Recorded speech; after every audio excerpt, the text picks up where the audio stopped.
Recently, I uploaded this video in my Remember That One Time series, where I talked about a certain Reddit saga in which a user got banned for misusing the word female, and it performed. But there was one particular comment that really got my attention, and it was this one by JackMac4181. You see, Reddit in and of itself is filled to the brim with a bunch of feckless, insufferable parasites that dare to be human, but are told by the rest of the human race that they are absolutely pathetic, and that the fumes that emit out of their rooms smell so heinous that it leads to stuff like this. Of course, I'm talking about Reddit mods and the power that they possess. It's this power that has led to the power trip that led to the catalyst for my recent Remember That One Time episode.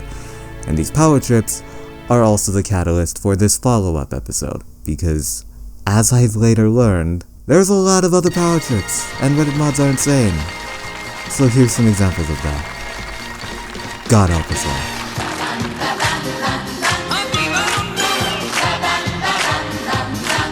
So I guess we should first talk about r/therewasanattempt, because as it turns out, dramas that involve mass permabans, yeah, that's something that they've done before, in the past, and more specifically this year. Enter r/justunsubbed, a subreddit that is filled to the brim with a bunch of people venting over the reasons as to why they unsub from certain subreddits or subscriptions. So let's head to July of this year, when this post was uploaded on Unsubbed in relation to a string of events in relation to There Was an Attempt. Apparently there was a ban wave which led to an influx of people hopping onto Unsubbed to air their grievances. This in turn eventually led to people inciting a brigade onto There Was an Attempt. Obviously, There Was an Attempt wasn't necessarily impressed, in the slightest, and decided to chat with the people over on Unsubbed. A couple conversations later, and lo and behold, one of the mods at Unsubbed got sacked. But yeah, while it's no laughing matter, knowing what There Was an Attempt would later do in a couple months' time, it's still nice to laugh at them once in a while. Much like this next saga that sparked this entire video into existence thanks to this comment right here. A saga featuring a bunch of people that were pissed off over a sandwich made by a dead fried cock.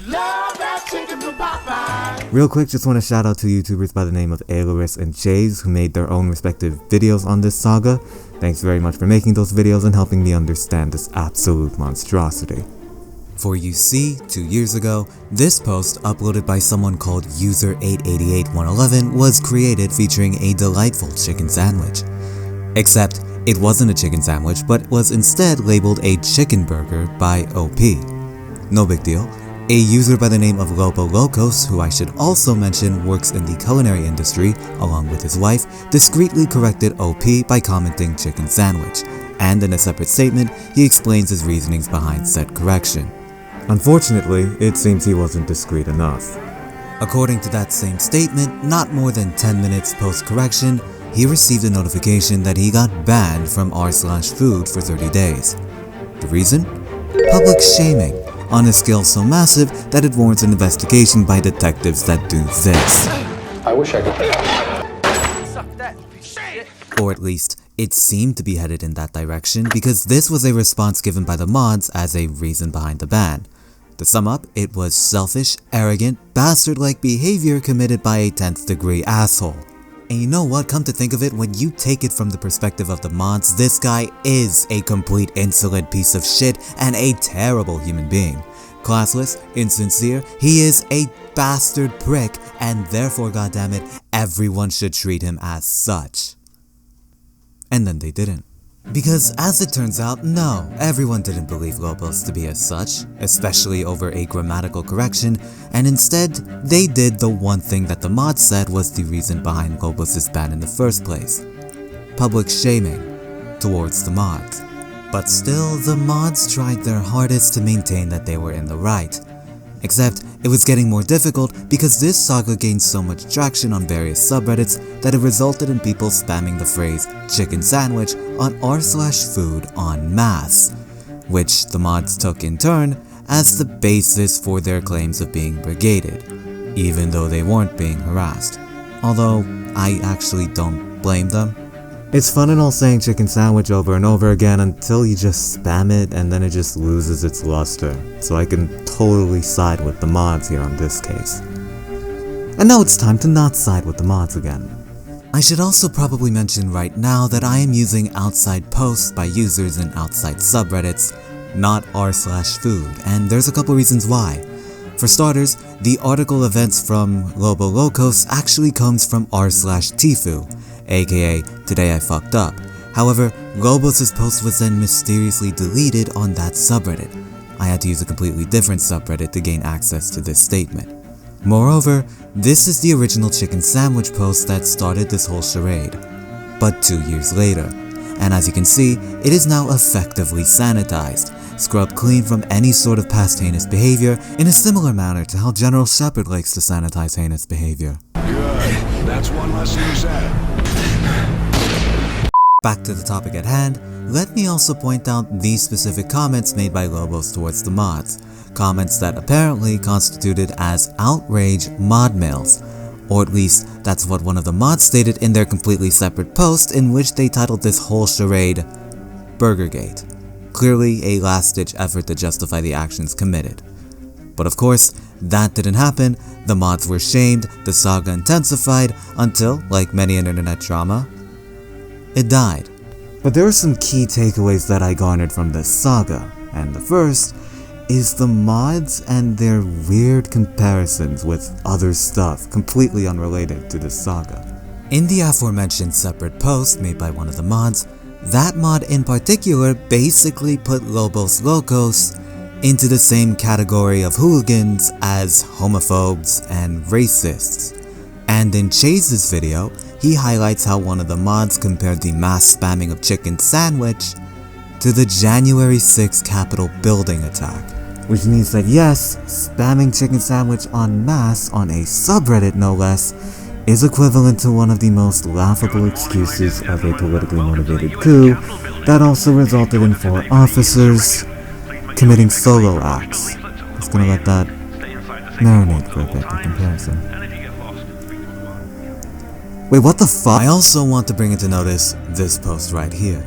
A completely different sub-saga that admittedly is 8 years old, but also relates to the subreddit and mods that started it all, r/food. Apparently r/food doesn't really like specific outside sources, and in particular, Serious Eats, a food blog that I'll dive into later, as well as a certain person affiliated with Serious Eats by the name of Kenji Lopez alt. If you, like me, venture into the world of FoodTube, or food in general, then you probably know who this guy is, one of the most influential culinarians, especially online, which, according to the mods, means jack shit because it just doesn't really matter, does it? From what I can gather, Lopez regularly posted pictures and recipes of food he would make onto r/food, and on the occasion, those recipes were from Serious Eats, so he would then send those recipes via Imgur, not the Serious Eats website itself, to avoid any spamming rules on the subreddit. That's fine and all except one day he got shadow banned, but no worry, that was apparently a mistake, which is kinda hilarious considering the subsequent ban to him afterwards, and let's just say that wasn't really a mistake. And from what I can tell, there is no clear definitive reason behind these bans. Lopez himself only brought up potential theories in subsequent posts regarding this ban, but never got a clear definitive reason from the mods. Of course, we should also not forget that Serious Eats themselves were also banned from r/food. This is noteworthy because of Lopez's affiliation with the site. According to this comment made by Caramel Boba Drizzle, other professional chefs from a separate subreddit named r/Kitchen Confidential were complaining about getting banned on r/food. The apparent reasons being that they shared recipes and experience from their trade, which was apparently a no-go on the subreddit, or something or other. Which is funny because under its own description, r/food is apparently the hub for food images and more on Reddit. Well yeah, no shit, there's a bunch of other stuff besides food on r/food, because when the stars align, there is indeed a lot of other stuff. That other stuff being drama, or in other words, another glorious day on Reddit. But do you know how to make a day on Reddit even more glorious? by outright denying proof that your permaban was a stupid endeavor in the first place, because that's exactly what this other saga is all about. That one time a bunch of schmucks decided to ban someone for literally doing their job. By the way, this saga actually occurred fairly recently, not as recent as the female drama, but it occurred around late last year to early January of this year, and it gained considerable traction that fellow bastard copy from up north, Some Ordinary Gamers, made a video on this saga. But I mean, how could there be such drama on this lovely artist-friendly site, especially on Christmas Day 2022? Which just so happens to be the day that this Photoshop painting was uploaded on the subreddit r/art by artist Ben Moran. Titled A Muse in Warzone, this painting received an immediate reception. Unfortunately, it was of the bad variety because it was immediately taken down for being done by AI. Moran immediately responded to this ban by replying not just a complaint to the mods, but definitive proof that this was indeed made in Photoshop, by posting screenshots showcasing the layers involved to create the painting. So let's see here, we have a painting that was done by AI, except it wasn't, and that there's legitimate evidence to suggest that it wasn't, so I think we're done here. Hold it! This is Reddit. Do you really think we're done here? Because there is still one crucial element to this entire event that we need to consider, and that is power, or shall I say, the lack of brain cells which causes such power. Because it's due to that reason that the mods, well, they just didn't believe him. I don't believe you. Even if you did paint it yourself, it's so obviously an AI prompted design that it doesn't matter. If you really are a serious artist, then you need to find a different style, because A, no one is going to believe when you say it's not AI, and B, the AI can do better in seconds what may take you hours. Sorry, it's the way of the world. You have been temporarily muted from r/art. You will not be able to message the moderators of r/art for 28 days. Well, now that's kinda fucked up now, isn't it? Obviously, the backlash to this whole ordeal was pretty substantial. The majority of the responses I found sided with him, though I do want to highlight this conversation between him and a doubter.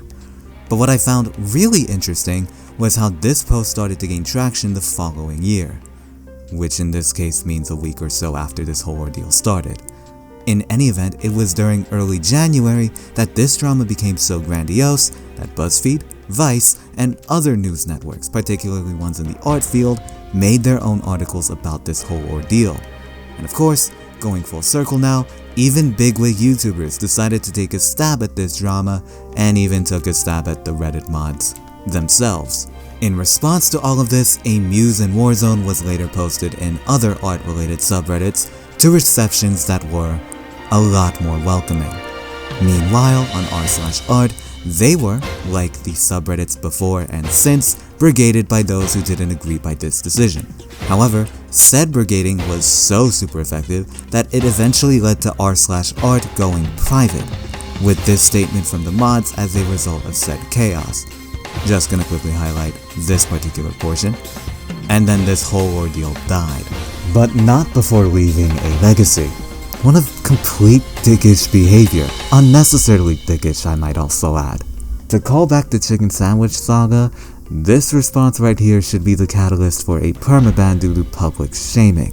And on the subject of that dickish behavior, let's talk about that response because it's something, isn't it? You were given legitimate proof that this piece of art was made on Photoshop by a human, and yet you deny it because it just doesn't look right? That the style disproves those claims? That right there initially told me that r/art was so anti-AI that I thought that all digital art on that subreddit was banned.